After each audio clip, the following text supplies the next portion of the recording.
Hi there, my name's Elizabeth and I like to sew smart. Today my smart project for you is to make a baby shoulder rug. So this is one I finished, and this is made from scraps of flannel. You often have offcuts after you've made your baby quilts.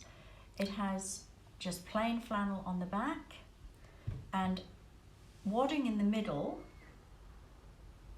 but I've joined the wadding, scrap wadding again, just zigzag together so that you use up all your scrap fabrics.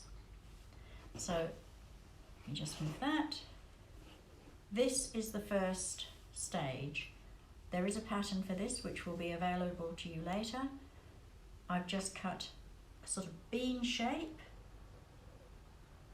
out of plain flannel for the backing, the top flannel and the wadding.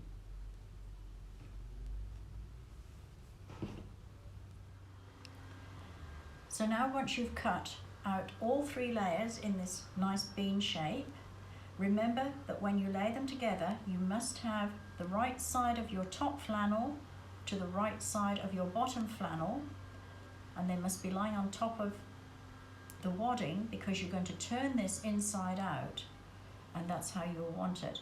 But put 2 pins in on the straight edge about 5 inches apart, because you're going to leave that gap for you to turn it when you've stitched all the way around. And when you stitch using the outside edge of your machine foot, and that will give you a nice about 3/8 of an inch seam all the way around. So you can make use of the outside edge of your walking foot. It gives you just a little bit extra seam allowance than the standard 1/4 inch, and you can start sewing from the first pin all the way around.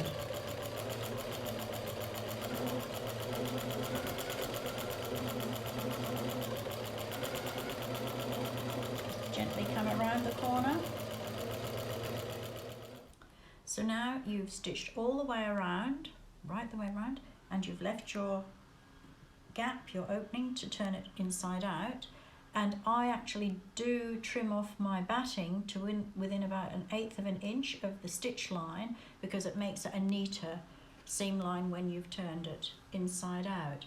For the purpose of this exercise, I was just going to show you this one. I've turned this inside out. It has a different backing, but they can look so different in different patterns on the flannel. So now all we're going to do now, just move that, is we're going to top stitch 1/4 inch using your 1/4 inch foot, or you can adjust your needle position and use your walking foot all the way around to secure your seam that you've just turned inside out all the way around. And then when you've done that, here's another one. The cow jumped over the moon. And you will need to quilt the top. So all I did was, with my friction pen, I've drawn a line halfway across, 3 inches from that, another line, 3 inches from that, another line, and a line going across the way. And once that's quilted, that's your result.